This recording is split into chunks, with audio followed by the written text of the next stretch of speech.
Hi everyone, आप सभी का स्वागत है फिर से एक नए वीडियो पे। सो फ्रेंड्स, महिला एवं बाल विकास जिला मुंगेली में डाटा एंट्री ऑपरेटर, कार्यालय सहायक, मल्टीटास्क समेत अनेक पदों पर भर्ती हेतु विज्ञापन जारी किया गया है। तो मैं आप सभी को शैक्षणिक योग्यता, आवश्यक शर्तें, पोस्ट के बारे में, आवेदन करने की प्रारंभिक तथा अंतिम तिथि की संपूर्ण जानकारी आपको बताने वाला हूँ। तो वीडियो के एंड तक बने रहिएगा। तो चलिए वीडियो को स्टार्ट करते हैं। तो यहाँ पर देख सकते हैं, महिला एवं बाल विकास विभाग जिला मुंगेली में विभिन्न पदों पर भर्ती हेतु विज्ञापन जारी किया गया है। इसमें जो कुछ भी बताया गया है, आइए मैं आप सभी को पढ़ के अच्छे से बता देता हूँ, ताकि आपके मन में जो भी डाउट होगा तो आपका क्लियर हो जाएगा। तो देखिए, यहाँ पर बताया गया है, मिशन शक्ति अंतर्गत जिला स्तरीय महिला सशक्तिकरण केंद्र के संचालन हेतु एक मुश्त संविदा मासिक वेतन में स्वीकृत पदों में नियुक्ति हेतु विज्ञापन जारी किया गया है। इसमें बताया गया है, भारत शासन ने महिला सशक्तिकरण कार्यक्रम अंतर्गत महिलाओं को सुरक्षा एवं बचाव हेतु एक अम्ब्रेला योजना मिशन शक्ति की शुरुआत की है। मिशन शक्ति के अंतर्गत जिला स्तर पर जिला स्तरीय महिला शक्ति केंद्र हेतु एकमुश्त संविदा मासिक वेतन में स्वीकृत 8 पदों की पूर्ति की जानी है। ठीक है, यहाँ पर जो है टोटल 8 पद हैं, ध्यान दीजिएगा। और यहाँ पर बताया गया है, अतः पात्र एवं इच्छुक आवेदकों से दिनांक 22 फरवरी 2024 तक कार्यालयीन समय शाम के, याद रखिएगा, 5:30 बजे तक आवेदन पत्र आमंत्रित किए जाते हैं। भर्ती संबंधी समस्त नियम, शर्तें एवं भरे जाने वाले पदों की विस्तृत जानकारी जिला मुंगेली की वेबसाइट mugeli.gov.in एवं कार्यालय के सूचना पटल पर देखी जा सकती है। ठीक है, तो आइए मैं आप सभी को अच्छे से बता देता हूँ। तो ये था आपका प्रेस विज्ञप्ति। अब चलिए विस्तृत विज्ञापन देख लेते हैं। तो ये है आपका विस्तृत विज्ञापन, इसमें सारा कुछ बताया गया है। इसमें जो है कुल 8 पद हैं और इनका जो है संविदा भर्ती है। ठीक है, याद रखिएगा। और इसमें जो है मासिक वेतन बताया गया है, आइए मैं आपको बता देता हूँ। तो देखिए, पद नाम के अनुसार देख लेते हैं। तो देखिए, पहला दे रखा है जिला मिशन समन्वयक का है। ठीक है, इसमें जो है कुल 1 पद है और इसका जो वेतन मैट्रिक्स लेवल रहेगा 10 रहेगा और संविदा मासिक वेतन रहेगा 31,450 रुपये। और दूसरा दे रखा है जेंडर विशेषज्ञ का।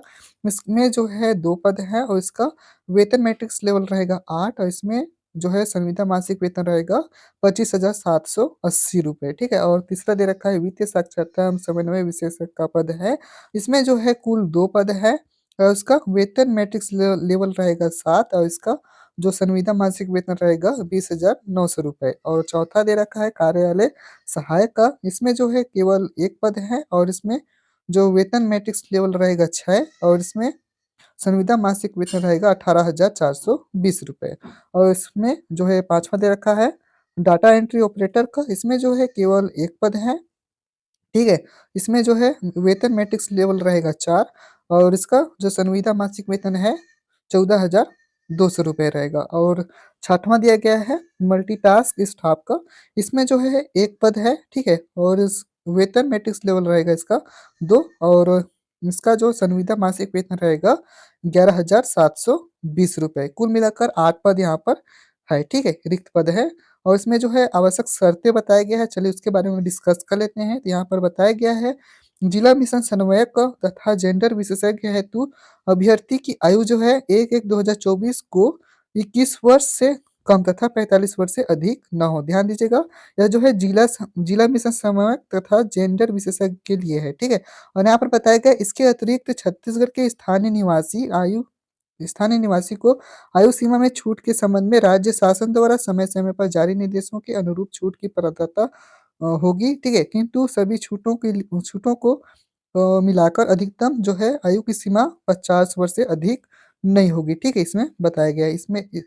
इसके आगे बताया गया है, शेष अन्य सभी पदों हेतु अभ्यर्थी की आयु 1/1/2024 को 21 वर्ष से कम तथा 35 वर्ष से अधिक न हो। इन पदों हेतु इसके अतिरिक्त राज्य शासन द्वारा समय समय पर जारी निर्देशों के अनुरूप आयु की छूट की पात्रता होगी, परंतु सभी छूटों को मिलाकर अधिकतम आयु सीमा जो है 45 वर्ष से अधिक नहीं होना चाहिए। ठीक है, और यहाँ पर मांगा गया है जन्म प्रमाण पत्र सत्यापन के लिए 8वीं या 10वीं का अंक सूची यहाँ पर मांगा गया है। ठीक है, इसके बाद यहाँ पर जो है जिला मिशन समन्वयक तथा जेंडर विशेषज्ञ तथा वित्तीय साक्षरता एवं समन्वयक विशेषज्ञ पद हेतु छत्तीसगढ़ राज्य का निवासी होना अनिवार्य यहाँ पर नहीं मांगा गया है, ठीक है। और यहाँ पर किंतु छत्तीसगढ़ राज्य के निवासियों के आवेदन करने पर उन्हें प्राथमिकता दी जाएगी, ठीक है। इस हेतु मेरिट निर्धारण में अंक प्रणाली में छत्तीसगढ़ के स्थानीय निवासियों को इन पदों हेतु दो बोनस अंक दिया जाएगा, ठीक है। और यहाँ पर बताया गया शेष पदों पर अभ्यर्थी को छत्तीसगढ़ का मूल निवासी होना अनिवार्य है। बाकी जो जितना भी पद है, ठीक है, जिला मिशन समय को छोड़कर और से जेंडर विशेषज्ञ को छोड़कर जितना भी जो है पद हैं उसमें जो है छत्तीसगढ़ का मूल निवासी यहाँ पर मांगा गया है। और यहाँ पर बताया गया सक्षम अधिकारी द्वारा जारी किया गया निवास प्रमाण पत्र ही मान्य किए जाएंगे, ठीक है। ये आपको ध्यान में रखना है। इसके बाद यहाँ पर बताया गया आरक्षित वर्ग हेतु सक्षम अधिकारी सॉरी सक्षम प्राधिकारी द्वारा स्थायी जाति प्रमाण पत्र संलग्न करना यहाँ पर अनिवार्य मांगा गया है, ठीक है। तो आपको जो है संलग्न करना पड़ेगा स्थायी जाति प्रमाण पत्र, ठीक है। इसके बाद यहाँ पर आगे बताया गया है कोई भी उम्मीदवार जिसने विवाह के लिए निर्धारित न्यूनतम आयु सीमा से पूर्व विवाह कर लिया हो नियुक्ति के लिए पात्र नहीं होगा, ठीक है। यहाँ पर साफ साफ बताया गया, आपको ध्यान में रखना है। इसके बाद यहाँ पर बताया गया चयन होने की स्थिति में चयनित अभ्यर्थी को जो है 50 रुपए के स्टाम्प पेपर पर नोटरी द्वारा अभिप्रमाणित तथ्य संबंधी शपथ पत्र प्रस्तुत करना अनिवार्य होगा। इसके बाद यहाँ पर बताया गया उम्मीदवार जिसने ऐसे व्यक्ति से विवाह किया हो जिसके पहले से ही एक पति या पत्नी जीवित हो पात्र नहीं होगा या नहीं होगी, ठीक है। ऐसे मामलों में शासन ही अन्यथा निर्णय ले सकता है, अर्थात शासन को इस बात का समाधान हो जाए कि ऐसा करने का पर्याप्त कारण है तो वह इस प्रतिबंध से छूट ले सकता है। इसके बाद यहाँ पर बताया गया आवेदन पत्र निर्धारित प्रारूप में जमा किए जावे। आवेदन पत्र के साथ वांछित प्रमाण पत्र एवं अनुसूची व अन्य दस्तावेज राजपत्री राजपत्रित अधिकारी या स्वयं द्वारा अभिप्रमाणित या सत्यापित होना चाहिए। इसके बाद यहाँ पर 10वां नंबर बताया गया है अनुभव के संबंध में अभ्यर्थी को संबंधित संस्था के नियोक्ता द्वारा जारी पूर्णकालीन कार्यानुभव राजपत्रित अधिकारी द्वारा प्रमाणित या सत्यापित अनुभव प्रमाण पत्र संलग्न करना होगा। इसके बाद यहाँ पर बताया गया आवेदक द्वारा आवेदन में दिए गए अनुभव को मान्य करने के संबंध में नियुक्ति अधिकारी जिला कलेक्टर का निर्णय ही अंतिम होगा, ठीक है। तो आपको जो है सारा बातें जो है ध्यान में रखना है। इसके बाद यहाँ पर बताया गया है 12 नंबर में दिया गया है किसी भी प्रकार का स्वैच्छिक सेवा का प्रमाण पत्र अनुभव के रूप में मान्य नहीं किया जाएगा, ठीक है। यहाँ पर जो है आपको ध्यान में रखना है। और यहाँ पर जो 13 नंबर में दिया गया शासकीय या अर्ध शासकीय संस्थाओं या गैर सरकारी संगठन में कार्यरत कर्मचारियों को अपने आवेदन पत्रों को नियोक्ता के अनापत्ति प्रमाण पत्र सहित प्रस्तुत किया जाना अनिवार्य होगा, अन्यथा आवेदन पत्र विचार विचारणीय नहीं होगा, ठीक है। तो यहाँ पर जो है आपको ध्यान में रखना है। इसके बाद यहाँ पर जो है अगला बताया गया है अपूर्ण अस्पष्ट एवं त्रुटिपूर्ण आवेदन पत्रों के संबंध में ध्यान दीजिएगा उम्मीदवारों को पृथक से कोई सूचना नहीं दी जाएगी एवं ऐसे आवेदन पत्र अमान्य कर दिए जाएंगे। निर्धारित योग्यता न रखने वाले उम्मीदवार कृपया आवेदन न करें। तो आपको ध्यान में रखना है, आपको जो है अच्छे से फॉर्म को भरना है और जो है साफ साफ दिखना चाहिए, ठीक है। इसके बाद यहाँ पर बताया गया है 15 नंबर पे दिया गया प्रत्येक पद के लिए पृथक पृथक आवेदन देना होगा, ठीक है। आपको जो है सभी के लिए अलग अलग से आवेदन देना होगा। और यहाँ पर बताया गया लिफाफे के ऊपर एवं आवेदन पत्र में पद का नाम जिसके लिए आवेदन किया जा रहा है स्पष्ट उल्लेख होना चाहिए, अन्यथा आवेदन निरस्त किया जा सकता है, ठीक है।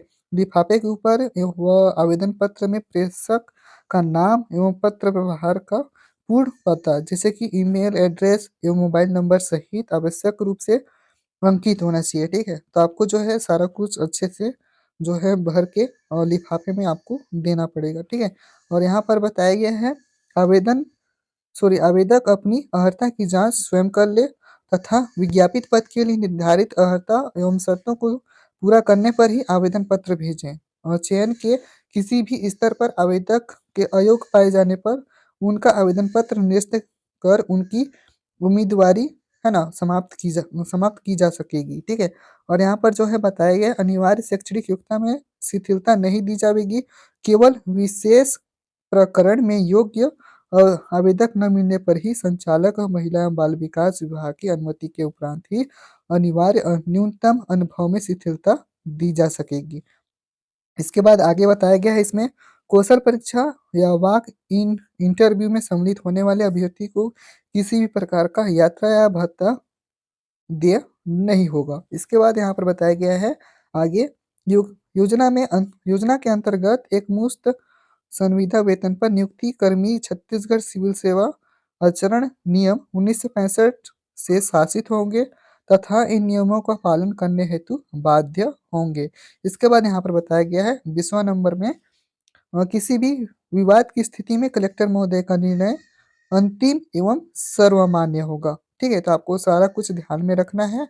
इसके बाद यहाँ पर बताया गया है 21वां नंबर पर आवेदन पत्र पंजीकृत डाक या स्पीड पोस्ट कुरियर के माध्यम से ही निर्धारित की गई तिथि तक स्वीकार किए जाएंगे, ठीक है। तो आपको जो है आवेदन पत्र जो है पंजीकृत डाक के माध्यम से या स्पीड पोस्ट के माध्यम से या कुरियर के माध्यम से आप जो है अपना फॉर्म को भेज सकते हैं, ठीक है। तो आपको ध्यान में रखना है आप जो है पंजीकृत डाक के माध्यम से या स्पीड पोस्ट के माध्यम से या कुरियर के माध्यम से ही निर्धारित तिथि तक जो है आप भेज सकते हैं, ठीक है। तो आपको सारे नियमों को अच्छे से ध्यान में रखना है, इसके बाद ही आपको इस फॉर्म को भरना है, ठीक है। इसके बाद यहाँ पर आगे बताया गया है, यहाँ पर अगर अन अंक प्रणाली की अगर बात करें, तो यहाँ पर बताया गया है आवेदनों के मूल्यांकन हेतु अंकीय प्रणाली में निम्नानुसार अंक रखे जाएंगे। पहला बताया गया वांछित न्यूनतम शैक्षणिक योग्यता में प्राप्त प्रतिशत पर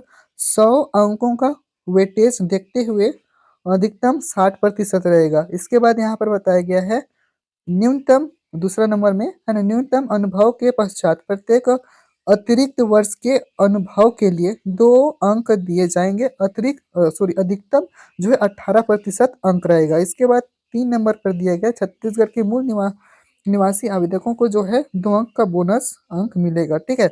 और यहाँ पर जो चौथा नंबर पे दिया गया उपरोक्त तीनों बिंदुओं के अनुसार कुल 80 अंक के आधार पर मेरिट तैयार की जाएगी। इसके बाद 5वां नंबर पर दिया गया वॉक इन इंटरव्यू या कौशल परीक्षा हेतु 20 अंक निर्धारित रहेंगे। जिन पदों पर दोनों रखा जाना है वहां दोनों में 10-10 अंक मिलेगा, ठीक है। इसके बाद यहाँ पर 6वां नंबर पर दिया गया अभ्यर्थियों के चयन मेरिट सूची में समान अंक होने की दशा में उम्र में वरिष्ठता के आधार पर चयन में वरीयता दी जाएगी। तो आपको ध्यान में रखना है। इसके बाद यहाँ पर 7वां नंबर पर जो दिया गया है बता देता हूँ प्राप्त आवेदन की उपयुक्तानुसार अंकीय प्रणाली के आधार पर प्राप्त कुल जो 80 अंकों के वेटेज के आधार पर मेरिट तैयार करते हुए चयन हेतु मेरिट लिस्ट में से प्रत्येक पद के 1:10 के रेशियो में वॉक इन इंटरव्यू या कौशल परीक्षा हेतु आवेदकों को आमंत्रित किया जाएगा, ठीक है।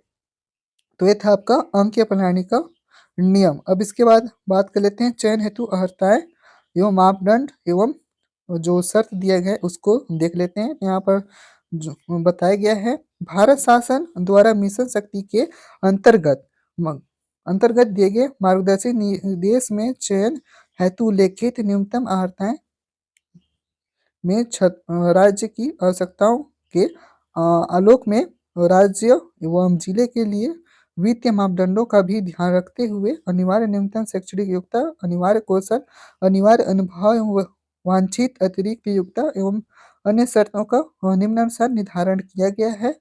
यहाँ पर जो है बताया गया है, आइए मैं आपको बता देता हूँ। तो देखिए पहला दिया गया है पद नाम का है जिला मिशन समन्वयक का है। यहाँ पर अनिवार्य न्यूनतम शैक्षणिक योग्यता मांगा गया है समाज शास्त्र या जीवन शास्त्र या जीव विज्ञान या पोषण या स्वास्थ्य प्रबंधक या समाज कार्य ग्रामीण प्रबंधक में स्नातक की डिग्री, बीए समाजशास्त्र या सामाजिक कार्य, BSW या BSc clinic and nutrition, BSc food and nutrition and dietetics, और BA public health, BBA rural management, MBBS, BMS, BHMS आदि। ठीक है, इसमें जो है आपका शैक्षणिक योग्यता मांगा गया है, न्यूनतम शैक्षणिक योग्यता है। ठीक है, इसके बाद अनिवार्य यहाँ पर कौशल मांगा गया है, कंप्यूटर का अच्छा ज्ञान एवं एमएस ऑफिस में कार्य करने की क्षमता